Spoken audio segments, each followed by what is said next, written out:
Look, it's Colin, and it is not match day. Tomorrow we play Everton away. First game at the Hill Dickinson Stadium, first derby there. It's a big one because United and Villa were 3 points behind them. Chelsea, Everton, and Brentford were a good few points ahead of them.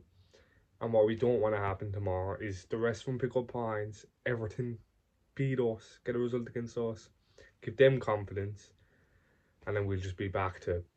Obviously, the mood around the club is pretty low at the moment after getting dumped out of the Champions League. Only Premier League left to play for. Well, not even to play for, but they're the only games we have left to play. Third place is very possible. Fourth place, even more possible. Fifth place should be a guarantee. If we slip out of the top five now, Sloth's job. He has to go. He absolutely has to go. I know reports coming out that he's staying regardless, but I think there's just too much have gone wrong this season. And I've mentioned before, I don't know if I've said it on video, but with Klopp's bad seasons, I say 2021 and 22-23, towards the end, you could see kind of what he was trying. Like we went on runs under Slot this season. There's just no runs, there's no consistency. Like 22-23, when Trent kind of inverted, it was a game against Arsenal really that proper changed it to the 2-2 draw. And then we actually went on a few runs of wins. I can't remember. Obviously, the United's 7-0 as well was that season. But like there was stuff to pick out from the season, even throughout the entire season, that you'd be like, yeah, and it was Klopp. But with Slot, this season has just been a drag, honestly. We had 5 games at the start of the season. With 5 games in the Prem, I think maybe 6, 7 in all competitions where we won in a row. Then went on that awful streak with Frankfurt in between, which I was there. So maybe I just need to go to every game. But then there was that like dry run where like we beat West Ham, we beat Inter, but then there was draws with like Leeds and Sunderland and Burnley and Fulham and all these kind of teams we should be beating really. And then the last few weeks since then, it's just been more miserable performances and results. Like the second half against PSG, the first 20 until Dembele scored really. First time I seen us actually have a bit of fight. Yes, there's been multiple times this season where we've just thrown shit at the wall and hopes it works, where we have so many attackers bombing forward. That's not what happened against PSG. PSG we were knocking on that door. PSG, you could tell they were a bit shook. But if that doesn't happen for the rest of the season, we have big games now, as I said. Everton tomorrow, United away, Villa away. We still have Chelsea to play at home. And then obviously Brentford and Palace are the other 2 games. Games where we lost to Palace, we lost to Chelsea, we lost to United, we beat Villa, we lost to Brentford.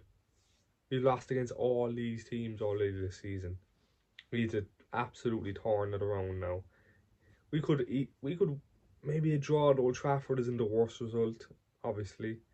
Then Villa Park could be like draw. Then obviously, and then maybe Chelsea a draw. Obviously not all happening. If we get wins in other games and then draws in them games, are gonna be okay. But Brentford Palace at home have to be 6 points. Derby tomorrow have to show up. Because one thing you don't want is they win tomorrow. Then next season it's they still haven't won at Hill Dickinson. Then like Everton if we beat them tomorrow instantly, going into every derby at their place, it will be will they finally beat them at their new ground. Do you know what I mean? But it's a tough one. With the team tomorrow, obviously, Ekatike is out.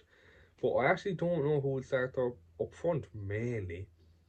I haven't even... Normally I'd record this after my predicted lineups, but I have somewhere to be, so I'll just do it to swap around.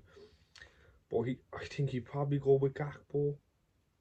In the 2 up front, Gakpo and Salah, surely, before Sabsheim behind.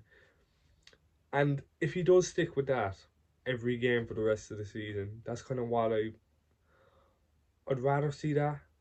Obviously, I'd also rather the 4-3-3 with Rio on the left. I think Rio should also have a shout to start the remaining games of the season, because why not? It's one game a week. There's no way I know he's 17, but there's no way he can't handle that, especially because he's not going to get 90 minutes in every game. But yeah, if he sticks with the 4-2-2 for the rest of the season, and then goes into it next season with that formation, or if our transfers kind of seem like they're based around that system, then it's kind of like fair enough.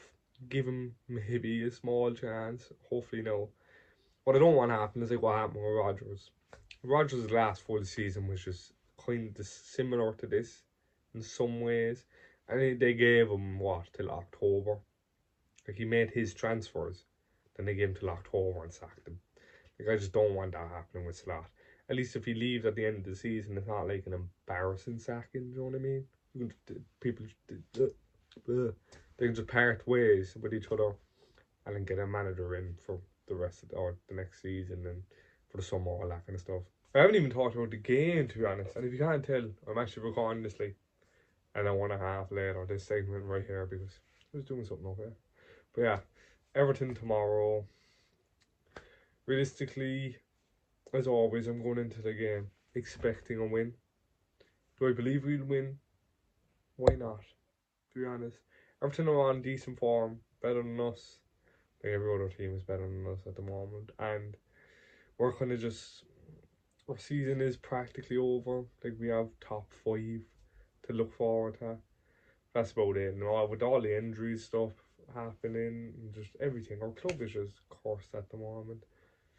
So that's why I was talking in the start of the video about next season. It's nice to look forward into next season, where things could be positive. But yeah, honestly, because the segments are so, like, it was an hour and a half ago, I actually don't know what I really said.